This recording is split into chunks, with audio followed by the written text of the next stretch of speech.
Amén. Que Dios bendiga a nuestro pastor por esa porción de escritura y por dirigir el servicio en esta noche. En este momento llegamos ya a la hora de la palabra del Señor y les doy la bienvenida, hermanos, a este lugar, a la casa del Señor, y que Dios los bendiga siempre.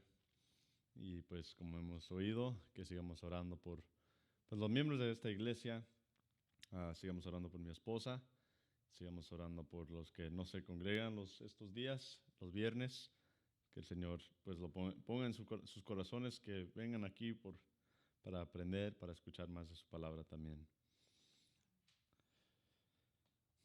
Hermanos, les pido que abran sus Biblias a Juan, el Evangelio de Juan, donde hemos estado estudiando. Ya regresamos a nuestro estudio, donde nos habíamos quedado hace 2 semanas. Y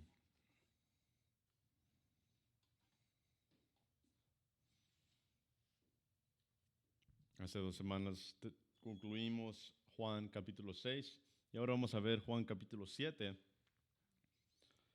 donde podemos ver bastantes, pues, más acontecimientos.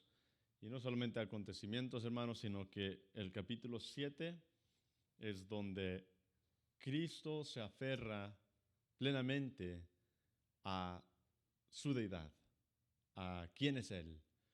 Y en vez de disminuir, en vez de tener temor y volverse para atrás o esconderse, aunque hay un acontecimiento aquí donde se parece como que se esconde, podamos aprender en esta noche la razón por la cual dice, o la razón que no publica, y luego al fin de este capítulo 7, pues plenamente publica, declara y demuestra quién es Él. Y aún les da unos puntos a los fariseos, a los religiosos, para entender un poco más sobre la contradicción, más bien la hipocresía que ellos practicaban, y en eso también revelando su deidad perfecta. Perfecto. Hermanos, antes de leer, les pido que oremos. Padre Santo, buen Dios, te damos gracias, Señor, por este momento, este tiempo que tenemos apartado en esta semana, en este último día de este viernes, Señor.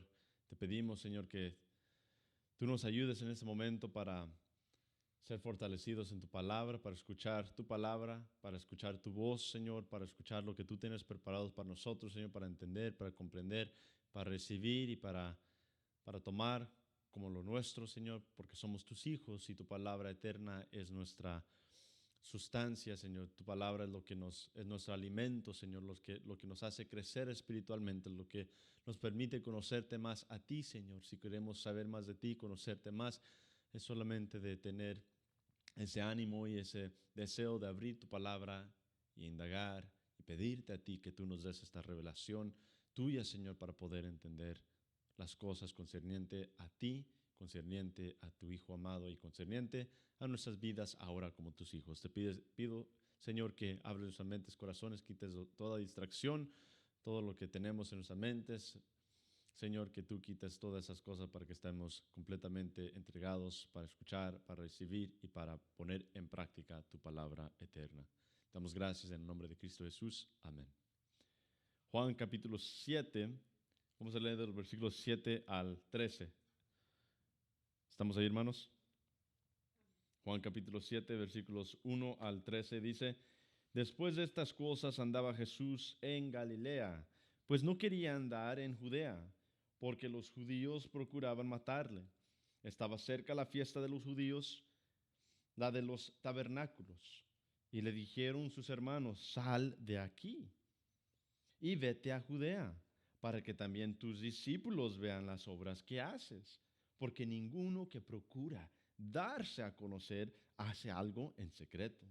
Si estas cosas haces, manifiéstate al mundo, porque ni aun sus hermanos creían en él. Entonces Jesús les dijo: Mi tiempo aún no ha llegado, mas vuestro tiempo siempre está presto. No puede el mundo aborreceros a vosotros, mas a mí me aborrece, porque yo testifico de él, que sus obras son malas.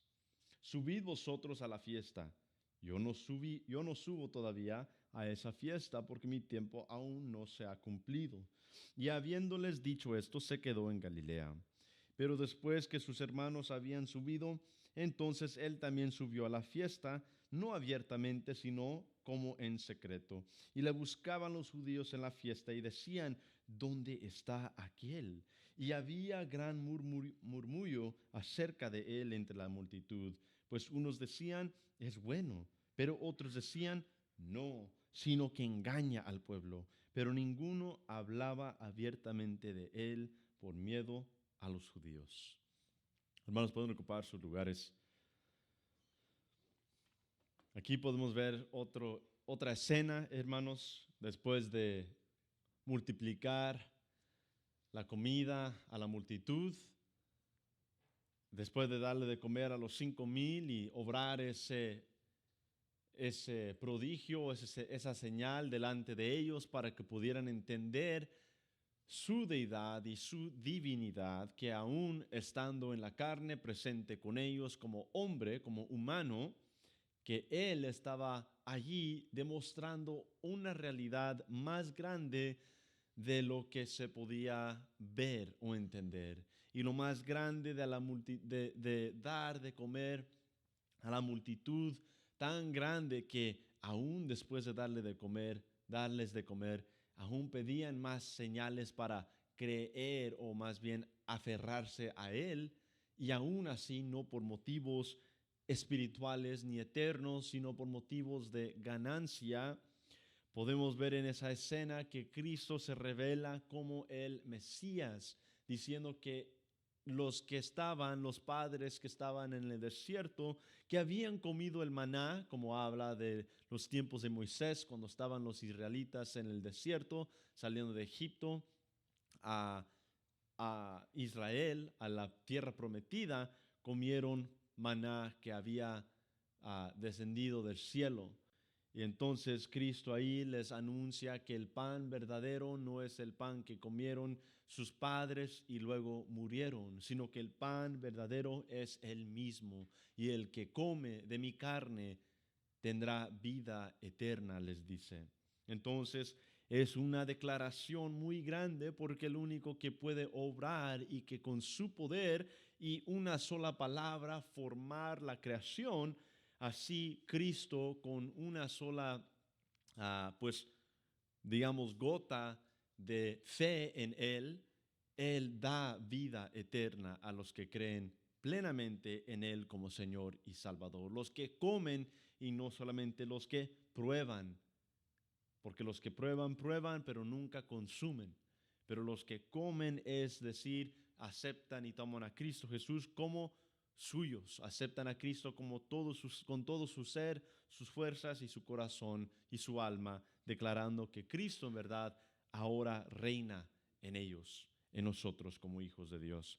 Así es que pudimos ver esa escena, y ahora en el capítulo 7, como vamos a ver más adelante, y no en esta noche, pero más adelante en este estudio de este capítulo, vamos a ver que los judíos estaban bien alterados, estaban bien exigentes a buscar a Cristo, encontrarlo, no porque pues darle gracias por todas las obras que él estaba haciendo, los milagros, sino por acusaciones. Querían seguir acusándolo de quebrar la ley de Moisés, y aún, como vamos a ver más adelante también en este capítulo, podemos ver que aún regresan a la escena y al acontecimiento donde sanó al paralítico, al que no podía caminar al principio del capítulo 6.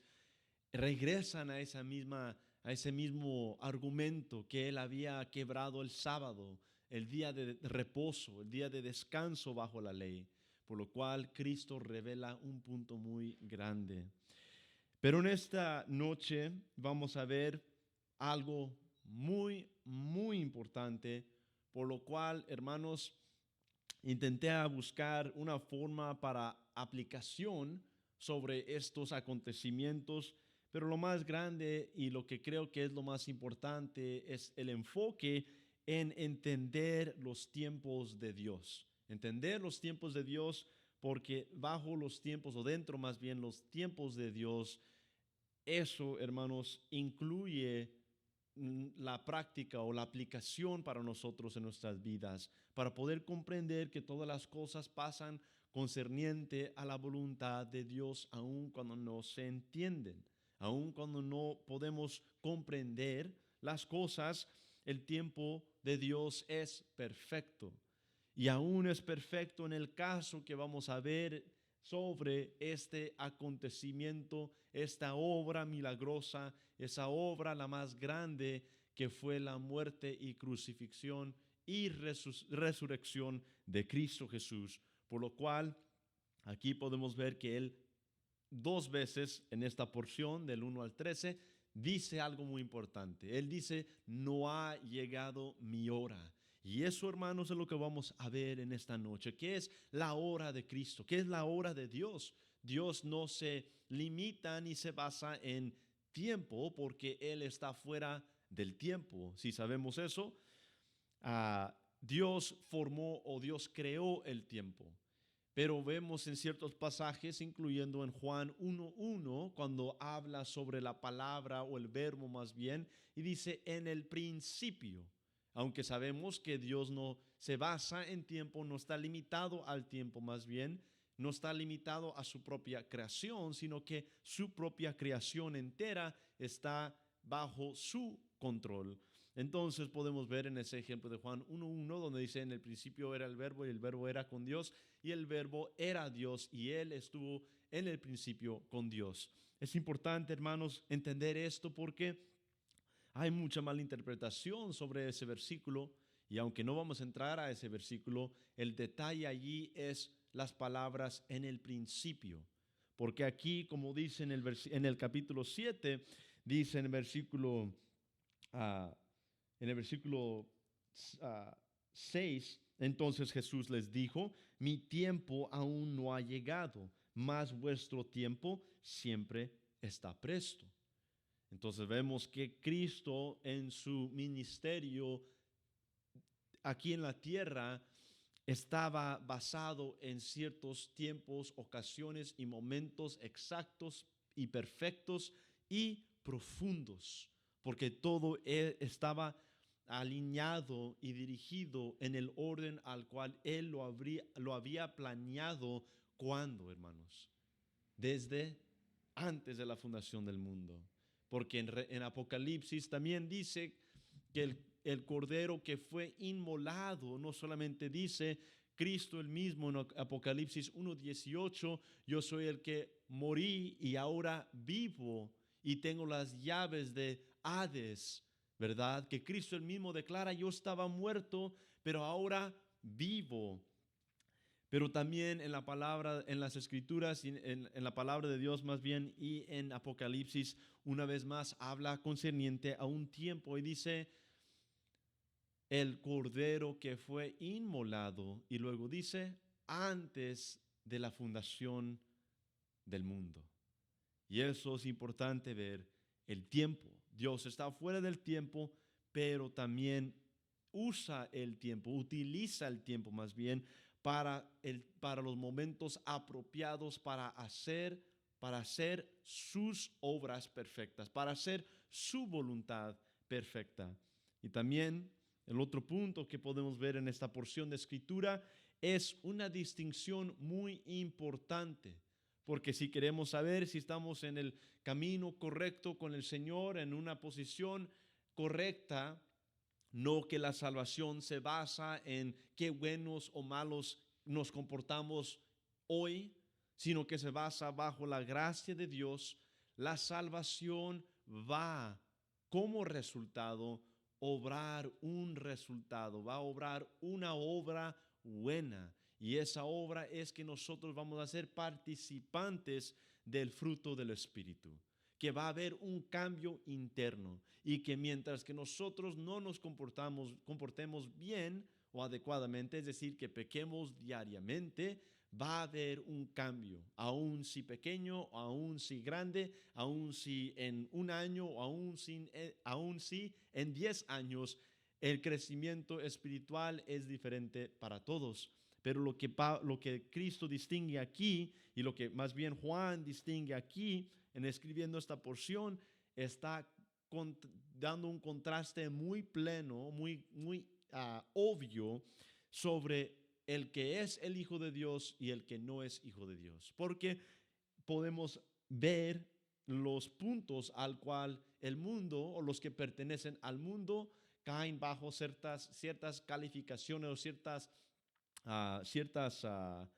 podemos decir, ciertas descripciones sobre o concerniente a la vida y la actitud que el mundo tiene con uno. Y vamos a ver eso también. Así es que leamos, hermanos, Juan capítulo 7, versículo 1. Dice: después de estas cosas, de los acontecimientos, de decir que Él era el pan verdadero, que Él es el que da vida eterna, que los que el Padre le ha dado vendrán a Él. Después de declarar muchas cosas y ver a la multitud y aún los que clamaban ser sus discípulos, no los 12, sino discípulos, es decir, seguidores de Él, ver la multitud de varios discípulos que no eran los 12, disipar y decir, hasta aquí llegamos, ya no vamos a seguir a Cristo. ¿Por qué? Porque esto es, como vimos al fin del capítulo 6, es algo muy importante y hay un canto que cantamos, dice, esta palabra es dura.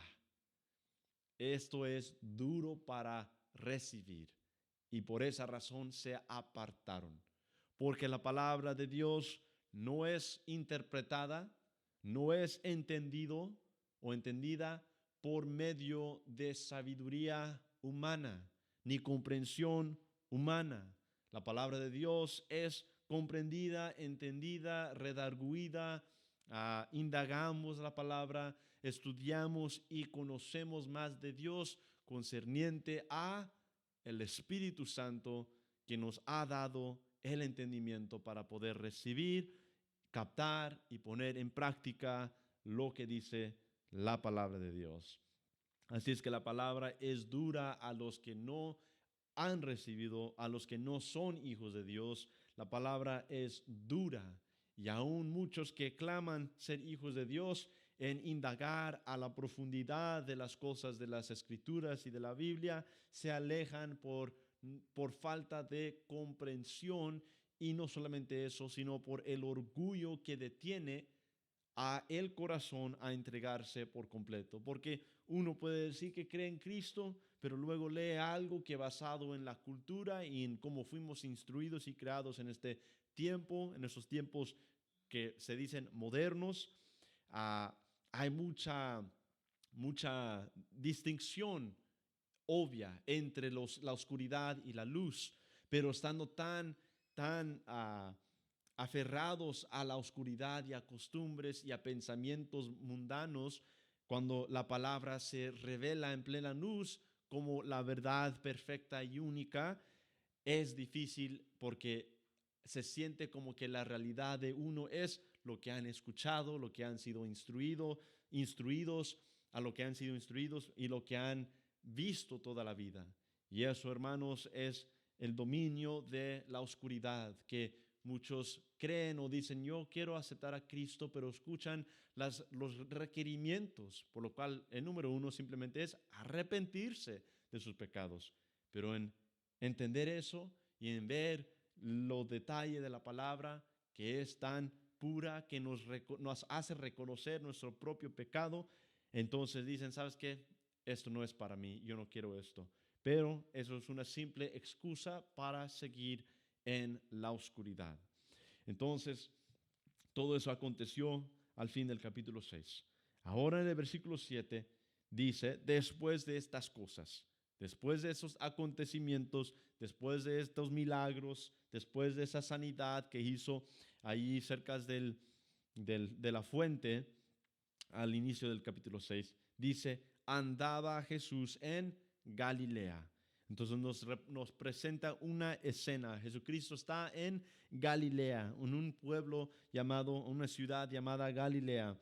Y dice, pues no quería andar en Judea, porque los judíos procuraban matarle.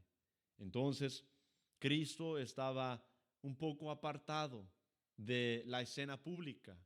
Y especialmente en este capítulo 7 está aconteciendo, desarrollando las fiestas, la fiesta del tabernáculo, que era un recordatorio, una celebración de que Jehová les dio este recordatorio del pecado de los israelitas, de sus padres. Entonces, después de gloriarse en el capítulo 6 las personas sobre sus padres que habían dicho que habían recibido el pan o el maná del cielo, y que dice, ese maná vino de Moisés y nuestros padres comieron, ¿tú qué puedes hacer? Ahora en el capítulo 7, interesantemente, están celebrando esta fiesta de tabernáculos, y se llama tabernáculos porque en el desierto el pueblo de Israel moraban en ¿cómo se dice? En tents, en carpas, en tiendas, gracias. Moraban en tiendas y eran peregrinos en el desierto, no tenían algo estable.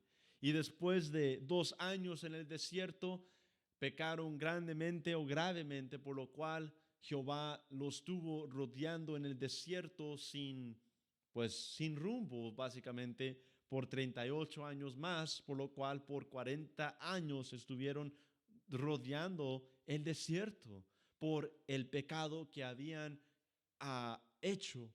Entonces, luego, después de haber salido de Egipcio, después de que Jehová había partido el mar, dos pecaron, y como consecuencia Jehová los tuvo en el desierto por 38 años más. Entonces, la acumulación es 40 años en el desierto a causa del pecado. Entonces, en esta fiesta están recordando ese pecado. ¿Y por qué Dios les dio una fiesta para recordarse del pecado?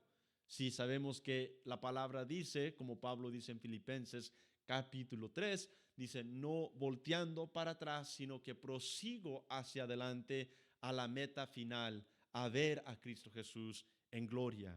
Entonces sabemos, como en la historia de Lot y su esposa, que el requerimiento para tener vida era no volver, o es decir, voltear para atrás. Y la esposa de Lot volteó para atrás y murió o pereció. Entonces, una doctrina muy grande es que nosotros no somos llamados a no volver para atrás, pero eso no significa no reflejar del pasado para crecer en el presente. Entonces, esta fiesta es exactamente, o fue establecida exactamente por ese propósito, para reconocer el pecado y para reconocer que aún pecadores, aún después de ser rebeldes, después de ser librados del enemigo, después de ser rescatados, aún rebeldes, aún detrás del corazón humano que es rebelde en contra de Dios, y un Dios justo y perfecto, que aún Dios era y fue y es misericordioso con su pueblo, con su gente.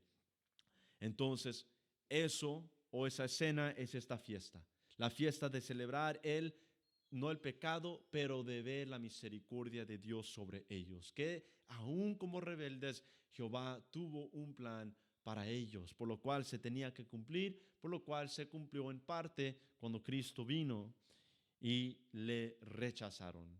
Entonces, imagínense esta escena que dice aquí, un día de celebración, un día de reconocer y ver el pecado que existía y moraba en el corazón de personas elegidas por Dios en ese tiempo específico, donde no siendo que eran creyentes o incrédulos, sino que Dios había llamado al pueblo de Israel, a los judíos, como su pueblo santo.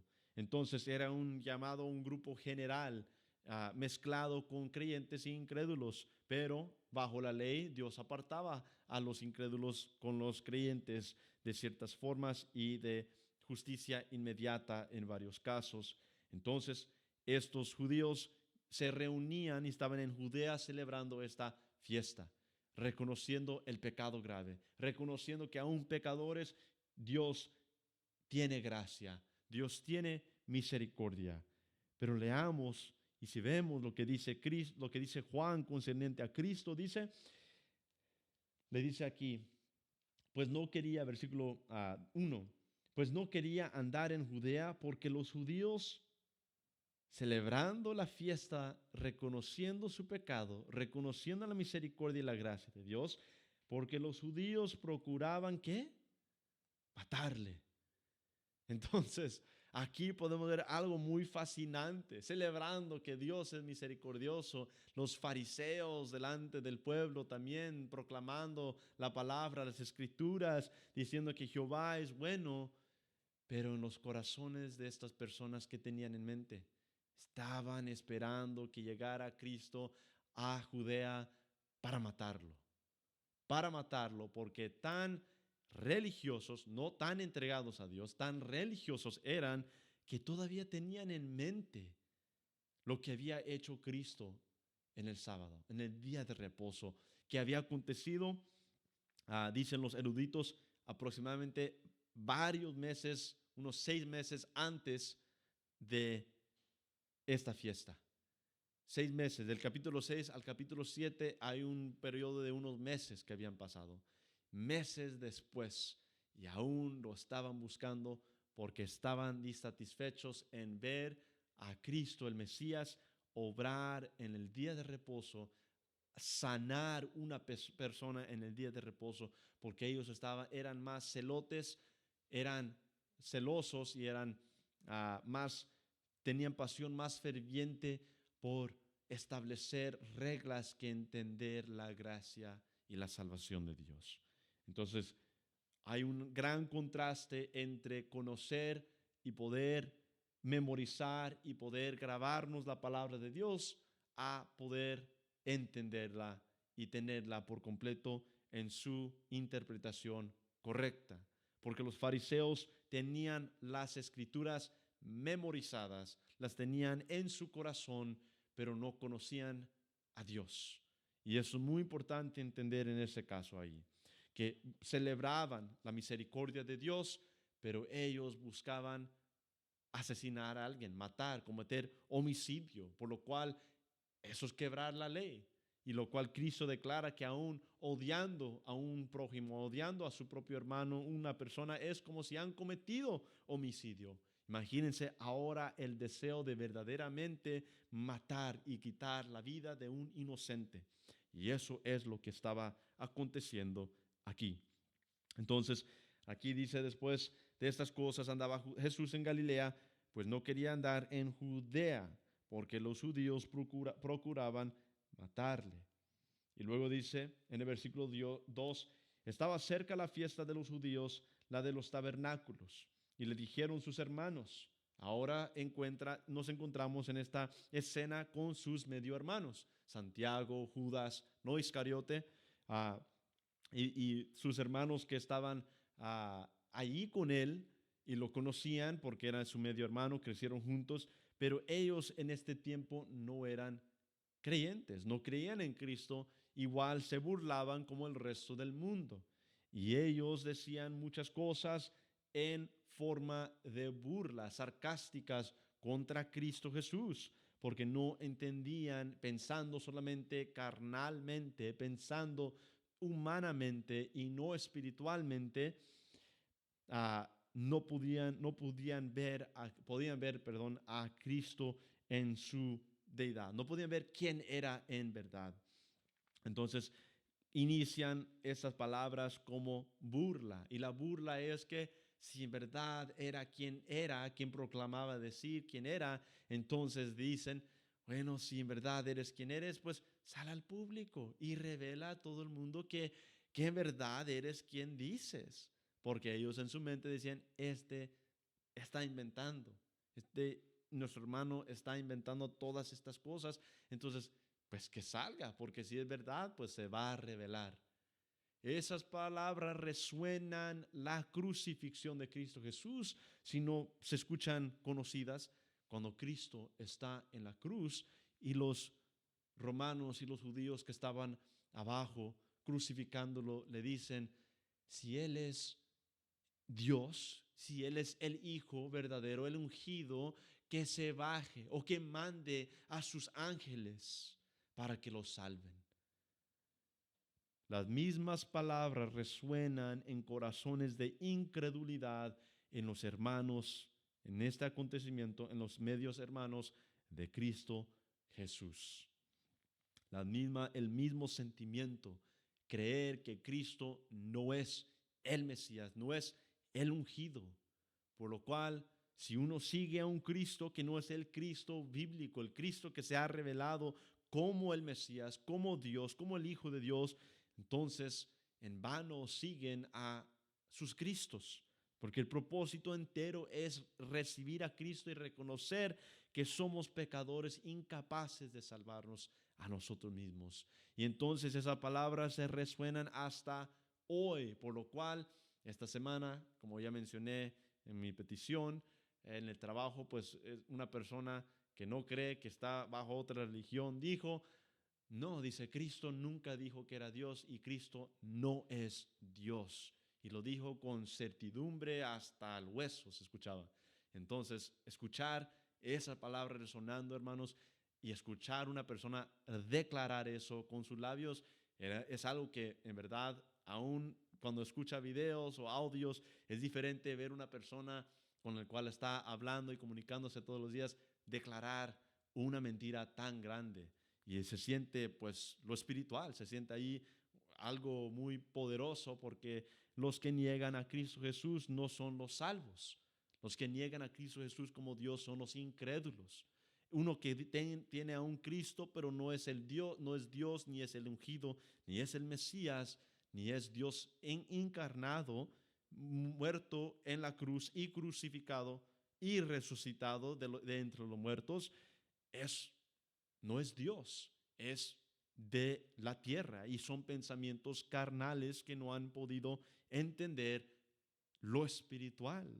Y eso, hermanos, es lo igual que se ve aquí, donde no habiendo sido alumbrados todavía sus hermanos, sus mentes, ellos se burlaban y le decían que fuera al público para anunciar, porque si es Dios, pues Él va a demostrar en verdad que Él es Dios. Entonces, aquí dice en el versículo 2, estaba cerca la fiesta de los judíos, la de los tabernáculos, versículo 3, y le dijeron sus hermanos, sal de aquí y vete a Judea para que también tus discípulos vean las obras que haces, porque ninguno que procura darse a conocer hace algo en secreto. Si alguien se quiere dar a conocer, no lo va a hacer en privado, lo va a hacer en público. Alguien quiere ser famoso, se va a hacer público, se va a hacer público para que la gente lo vea y él reciba loor, él reciba atención, esa persona reciba gloria propia. Entonces dicen, si en verdad eres quien eres, ve al público, porque si se revelara en público, la gente lo va a recibir como cualquier otra persona, cualquier otro líder. Pero podemos ver muy pronto, no sino antes ver otro punto, podemos ver lo que vamos a ver más adelante en unos minutos, que Cristo define, una distinción.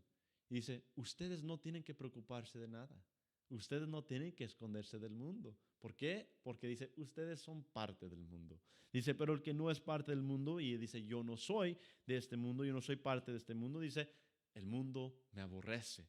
Entonces hay distinción ahí, que si él publicara quién era, no iba a recibir el loor que sus hermanos se burlaban y decían que iba a recibir. Él iba a recibir castigo, él iba a recibir, él iba a ser, como dice, asesinado, lo iban a matar. Entonces es muy distinto el carácter o lo espiritual contra lo terrenal y lo carnal, que lo espiritual está en contra de lo terrenal y lo terrenal en contra de lo eterno y lo espiritual. Pero antes de llegar ahí, podemos ver otro punto aquí muy importante.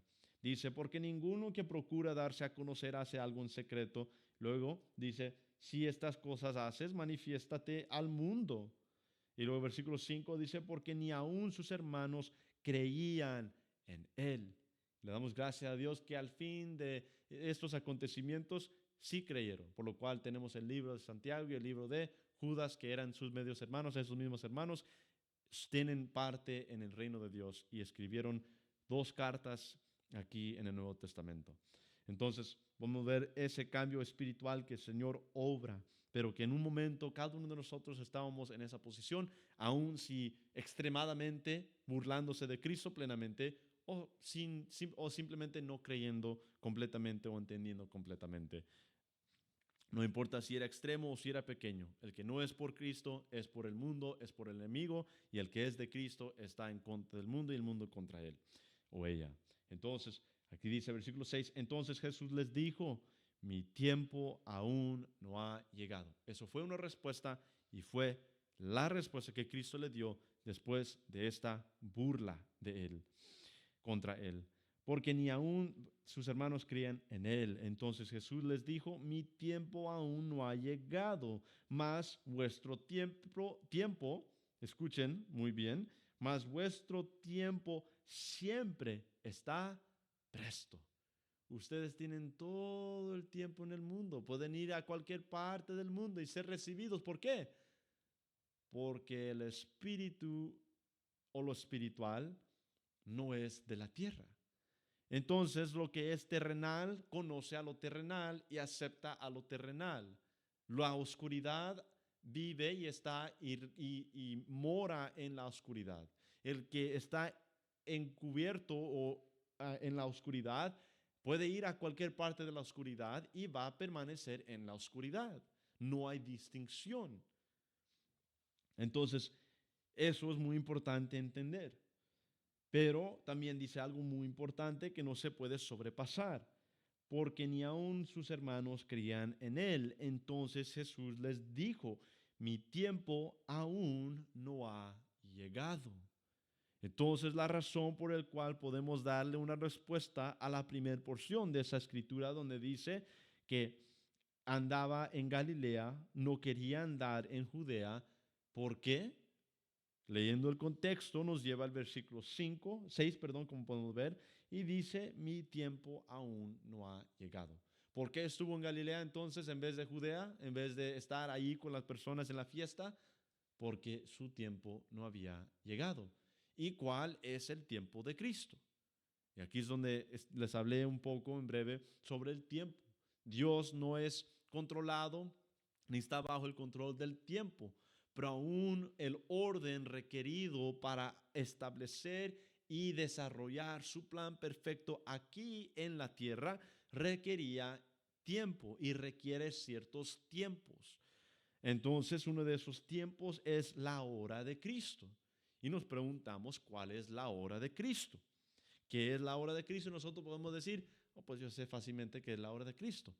Y muchos de nosotros también podemos decir, pues yo no sé qué es la hora de Cristo.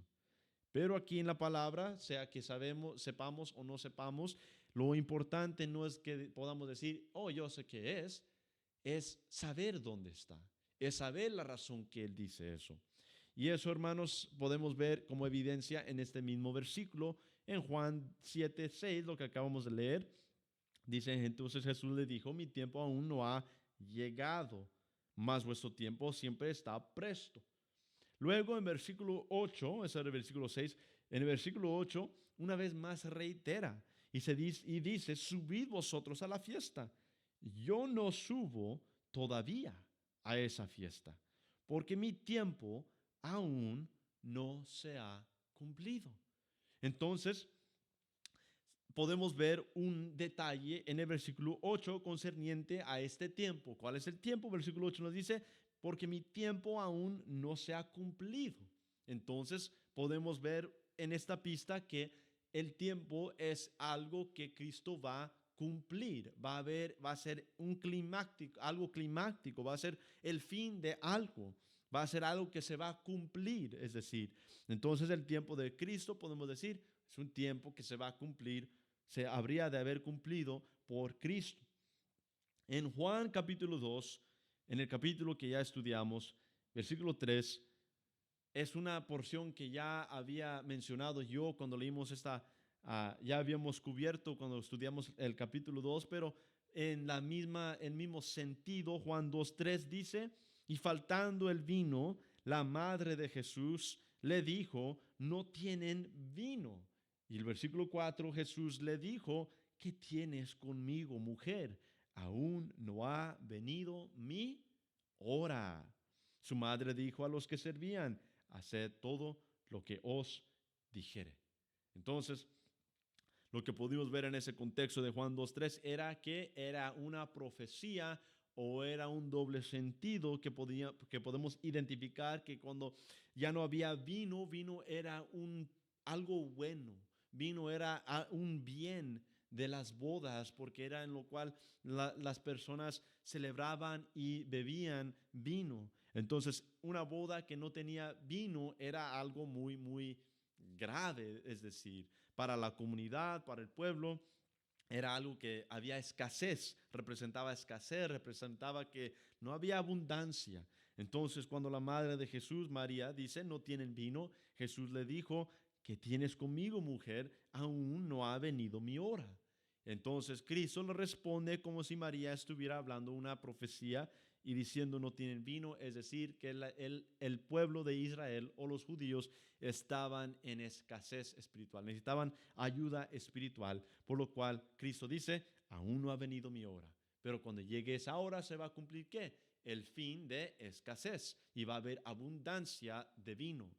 Entonces, en este mismo caso, en Juan 7:6 y Juan 7:8, podemos ver aquí otra vez que dice, mas vuestro tiempo, mi tiempo aún no ha llegado, mas vuestro tiempo siempre está presto. Y luego, porque mi tiempo aún no se ha cumplido. Y luego Juan 2:3, como vimos, aún no ha venido mi hora para cumplir lo que él tenía que cumplir, que es dar abundancia de algo. ¿Qué es ese algo? Vamos a ver. Entonces, ese es el punto que podemos ver aquí. Y esta hora se puede dividir o se puede dar a conocer en dos puntos. ¿Cuál es la hora? La hora es la hora que se cumpliera, o el tiempo es el tiempo que se cumpliera lo que vino a ser Cristo en la tierra. Dice Mateo capítulo 16, versículo 21. Desde entonces comenzó Jesús a declarar a sus discípulos que le era necesario ir a Jerusalén. Y esto es la definición, eso es lo que significa la hora. Hay dos cosas. Es el cumplir su misión. El cumplir su misión. ¿Y cuál fue la misión? ¿Cuál fue el llamado de Cristo hacia esta tierra? Hebreos 10 ya debe de estar bien grabado en nuestras mentes cuando decimos holocaustos, sacrificios y holocaustos no te agradan, mas un cuerpo me has preparado para hacer tu voluntad.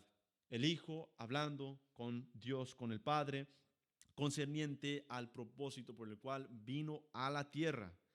Holocaustos no te agradan, sistemas no te agradan, pero un sacrificio perfecto y puro es lo que salva a la humanidad de la condenación.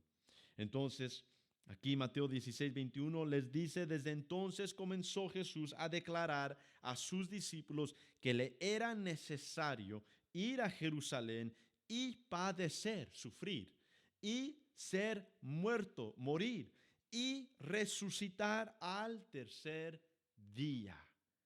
¿Cuál es la hora de Cristo entonces? Si podemos ver Mateo 16:21.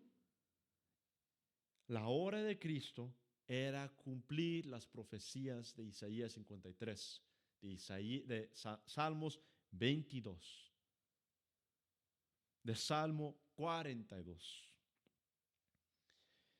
Dice, le era necesario ir a Jerusalén y padecer y ser muerto y resucitar. Mateo 17:22 luego también dice algo similar o parecido y dice, el Hijo del Hombre será entregado.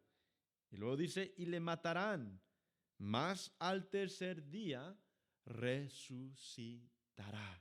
Entonces, ahora él mismo plenamente al fin de los evangelios, él empieza a declarar plenamente lo que iba a acontecer, por lo cual aún después de declarar lo que iba a acontecer, se quedan los discípulos rascando la cabeza porque no entendían la resurrección, no entendían estas cosas.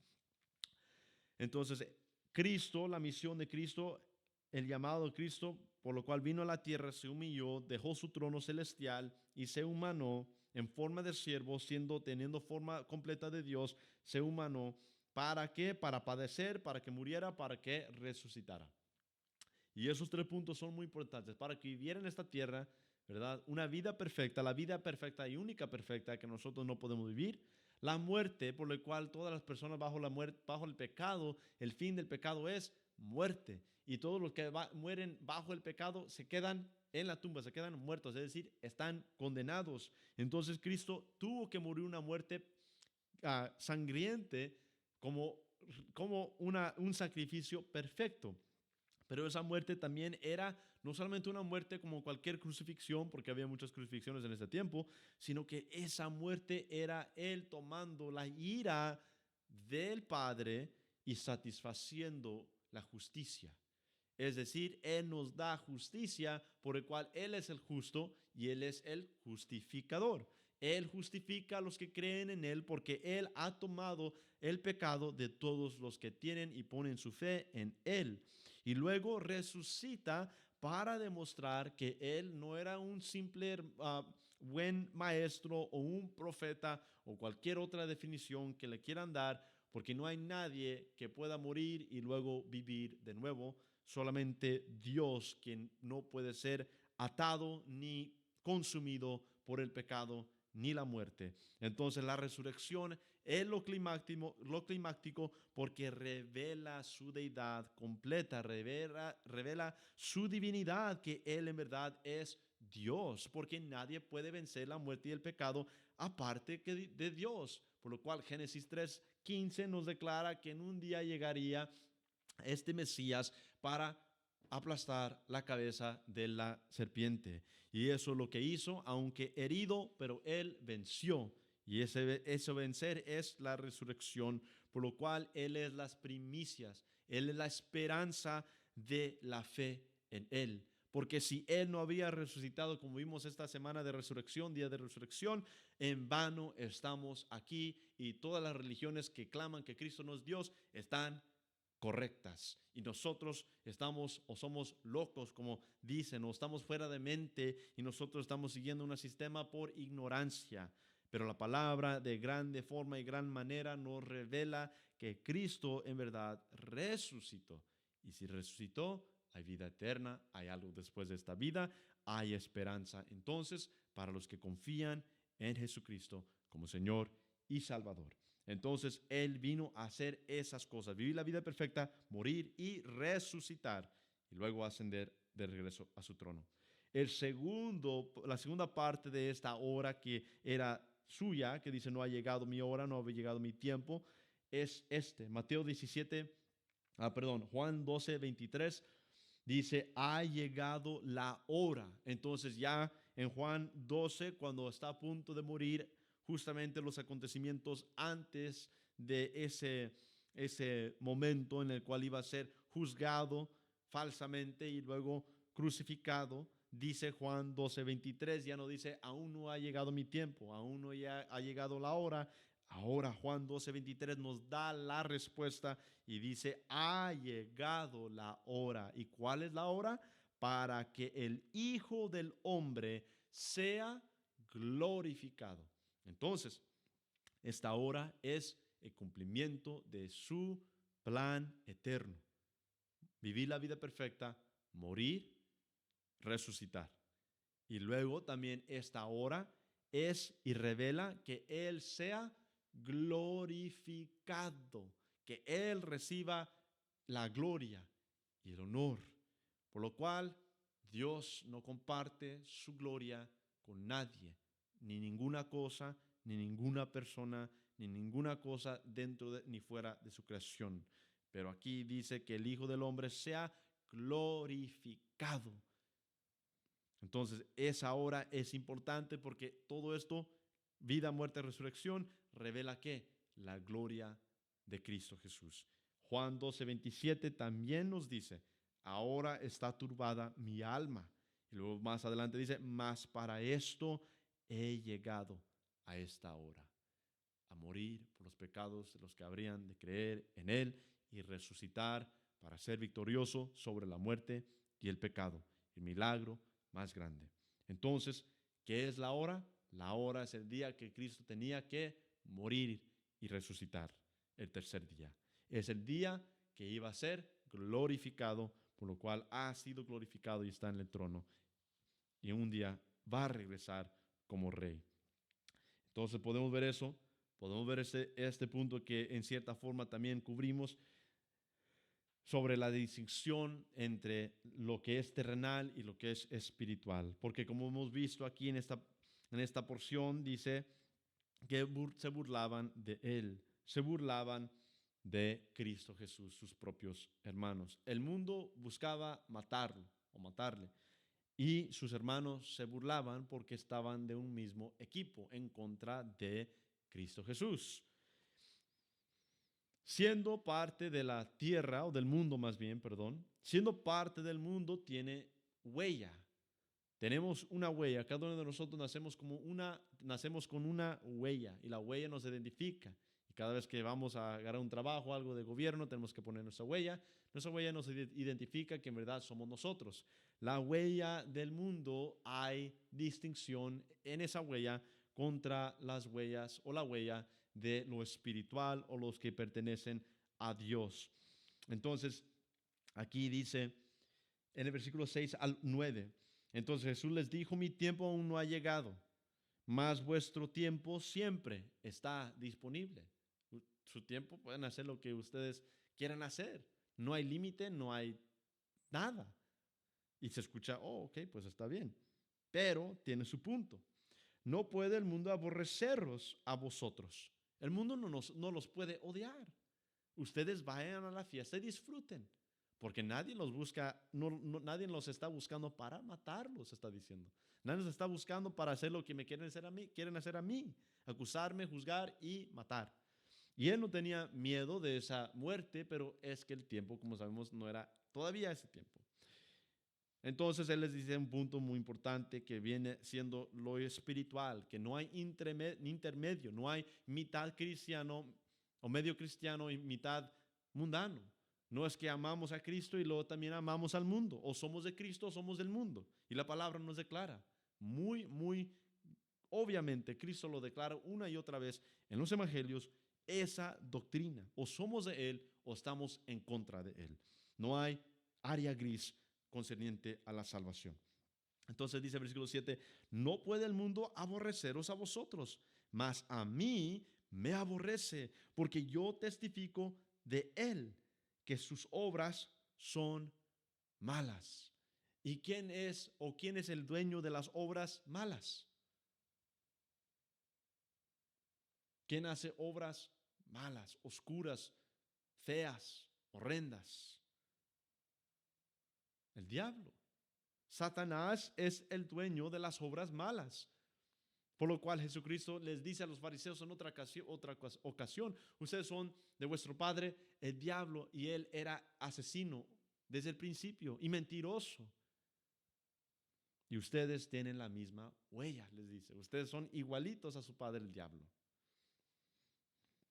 Entonces, aquí dice que aborrece el mundo a Cristo. Niegan a Cristo como Salvador, como Dios, como el Hijo de Dios. ¿Por qué? Dice, porque yo testifico de Él que sus obras son malas. Es decir, Él testificaba en contra de el que estaba encargado en el mundo. Y ese que estaba encargado del mundo es el diablo. Entonces, Él viniendo para resplandecer una luz única, la luz de vida, la luz de verdad, como dice Juan 1, resplandeciendo en la oscuridad no quiere nada que ver con la luz, porque la luz revela ¿qué? Revela el pecado, revela quiénes somos en verdad. ¿Y quién quiere saber quién es en verdad?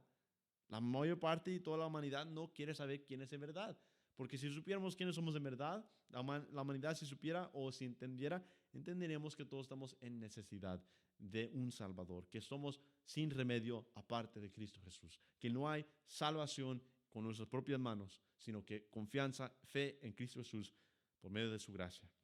Entonces, ellos, dice, el mundo me aborrece. ¿Por qué? Porque testifico de él que en sus obras son malas. Y hablar mal de alguien, quien es malo, pues su única respuesta es ¿qué? Matar. Su única respuesta es ¿qué? Atacar. Entonces dice, versículo 8 otra vez, subid vosotros a la fiesta.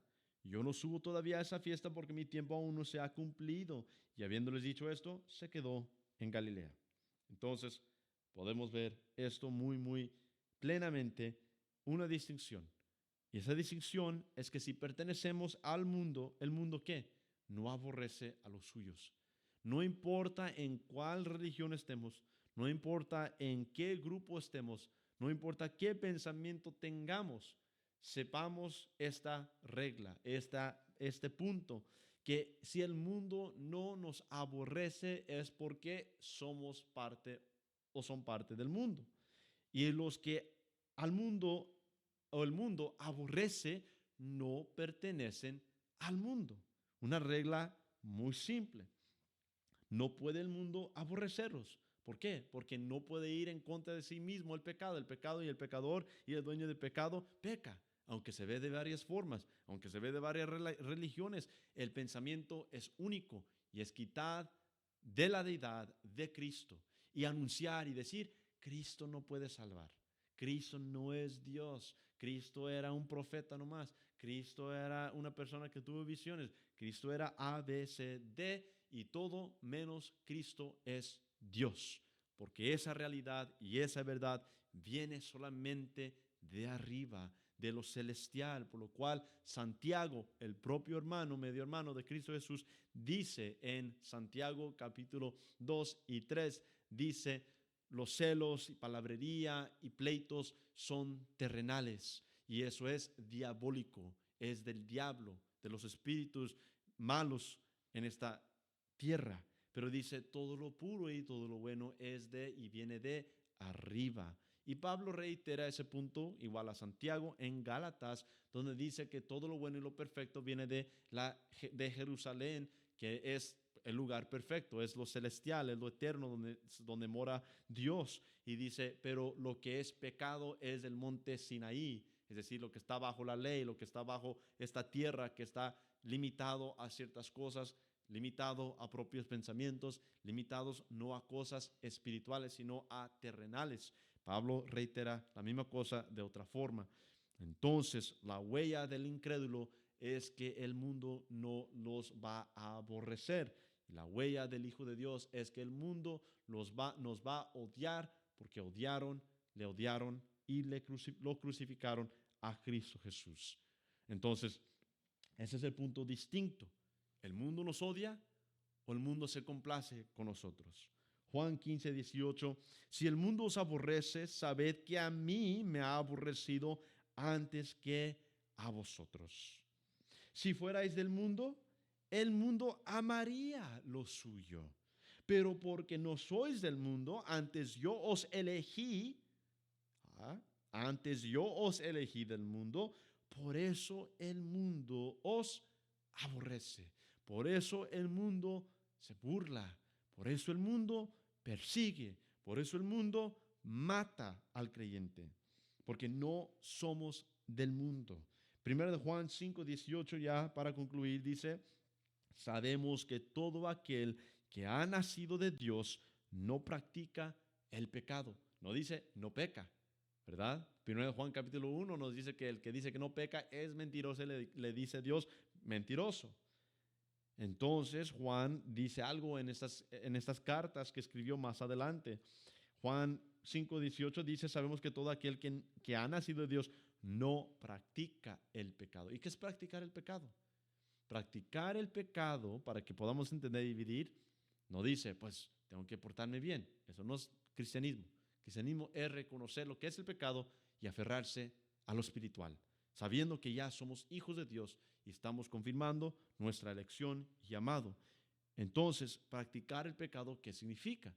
Practicar el pecado significa que nosotros pecamos y no sentimos nada. Somos complacientes o complacientes en el pecado. ¿Cómo podemos ver eso? Si nosotros, porque hay muchos creyentes que desafortunadamente dicen, pues quizás eso soy yo, ¿verdad?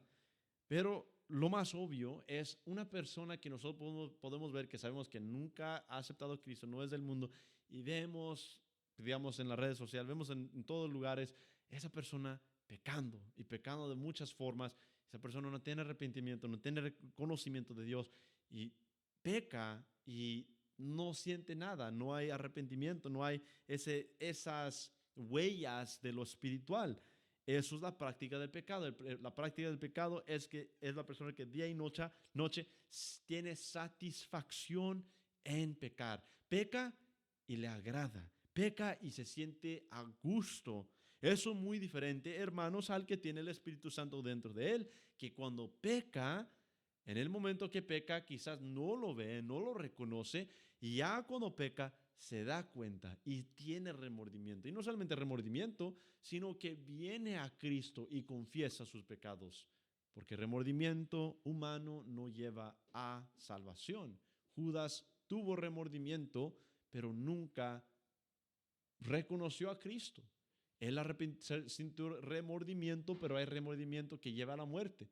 Y Judas sintió ese remordimiento. Tuvo remordimiento y en vez de buscar la solución y pedirle perdón y decirle, perdón, Señor, él fue y se colgó.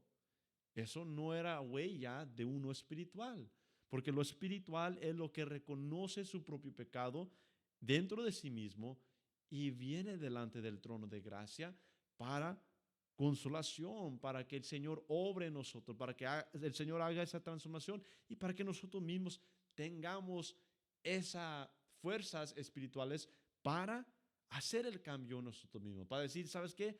Ya no quiero vivir así porque el Señor me ha dado vida, me ha salvado, peco de tal forma, peco severamente, he pecado hoy de una gran forma. Señor, no quiero seguir viviendo así, tambaleando. Me duele cuando lo hago, me siento mal cuando lo hago. Ayúdame, Señor. Eso no es práctica del pecado. Práctica del pecado es pecar y estar bien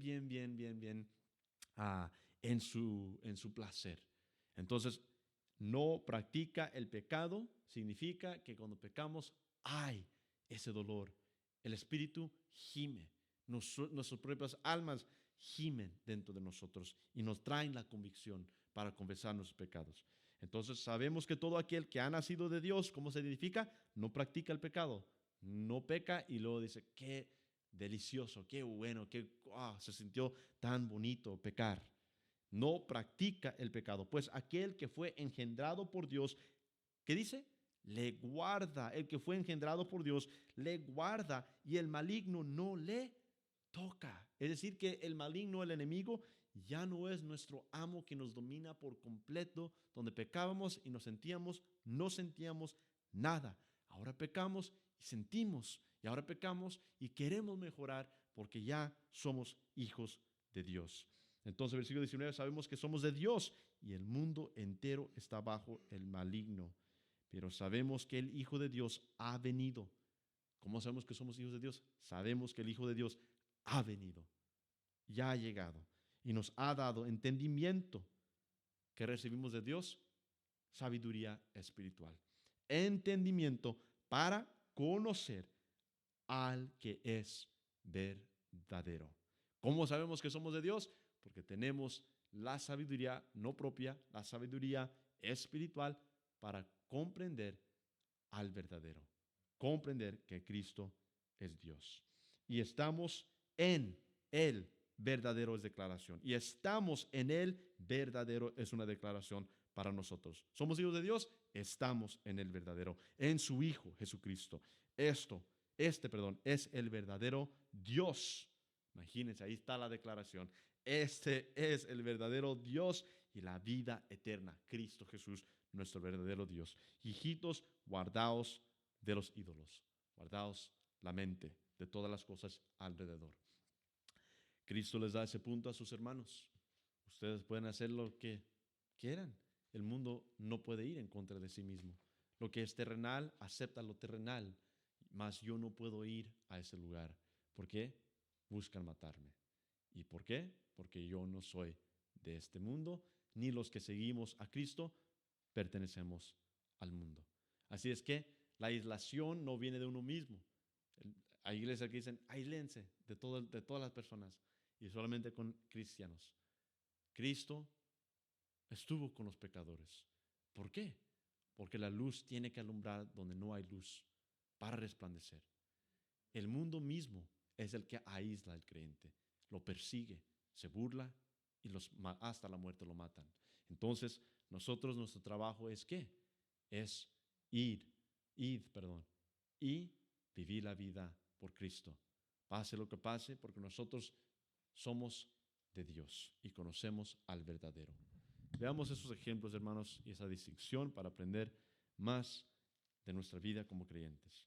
El que es hijo de Dios no se complace en el pecado.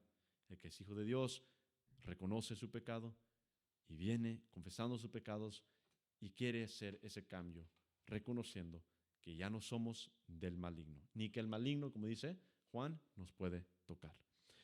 Levantémonos de nuestros asientos, hermanos, y pongámoslo de pie y oremos. Padre Santo, buen Dios, te damos gracias, Señor.